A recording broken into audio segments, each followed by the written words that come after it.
Bonjour à tous. J'aimerais revenir avec vous aujourd'hui sur les avantages fiscaux qui sont offerts dans les 3 régions du pays sur l'acquisition de ce qu'on appelle l'habitation propre et unique.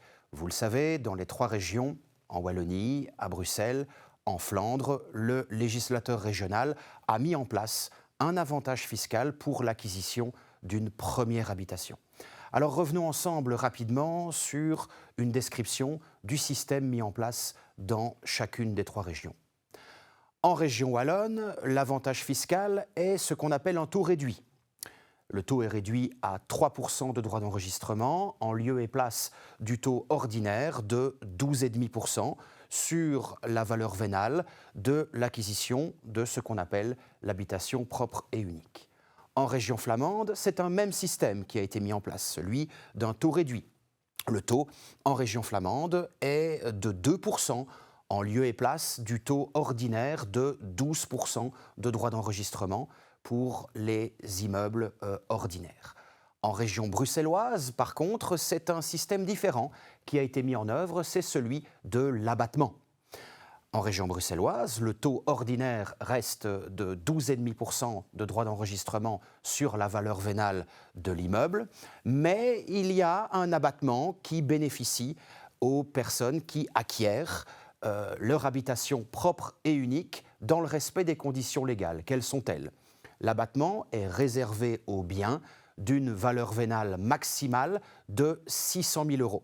Si vous achetez un bien de 600 000 euros au maximum, eh bien, vous pouvez potentiellement bénéficier d'un abattement sur une portion de la valeur vénale s'élevant à 200 000 euros. Donc l'économie, pour se représenter ce qu'est l'avantage de l'abattement, il représente une économie possiblement de 12,5% d'un montant de 200 000 euros, dont vous ne pouvez bénéficier que si et seulement si la valeur vénale du bien acquis n'excède pas 600 000 euros. Ça, c'est le système bruxellois qui est d'application dès lors moins généraliste que le système wallon et le système flamand, puisque en région bruxelloise, si vous achetez votre habitation propre et unique pour un montant qui excède 600 000 euros, le législateur bruxellois estime que vous ne méritez pas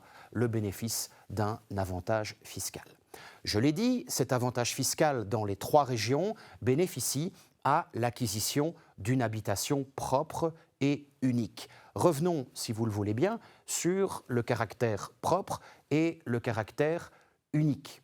Alors, il faut savoir que vous ne pouvez bénéficier de ce bien que si vous ne possédez pas déjà un autre bien d'habitation. Il y a une exception à cela, c'est l'hypothèse dans laquelle vous auriez reçu de votre famille, par donation ou par succession, des quotités indivises ou de la nue propriété d'un autre bien d'habitation. Il faut savoir que dans les 3 régions, dans cette hypothèse, vous pouvez néanmoins bénéficier de l'avantage fiscal sur l'acquisition d'une habitation propre et unique. Le fait de détenir des droits en nue propriété ou des droits indivis de pleine propriété n'empêche pas le bénéfice de l'avantage fiscal régional pour l'acquisition d'une habitation propre et unique. Il faut savoir aussi que les conditions d'application du régime s'apprécient conformément à ce qu'on appelle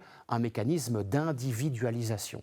Cela signifie que lorsque vous achetez un bien à 2, il est possible que l'un des 2 coacquéreurs ne respecte pas toutes les conditions légales, l'autre bien. Dès lors, l'acquéreur qui respecte les conditions pourra, sur sa quotité, sur la quotité du bien qu'il acquiert, bénéficier de l'avantage fiscal régional. Ça, c'est tout de même une évolution intéressante.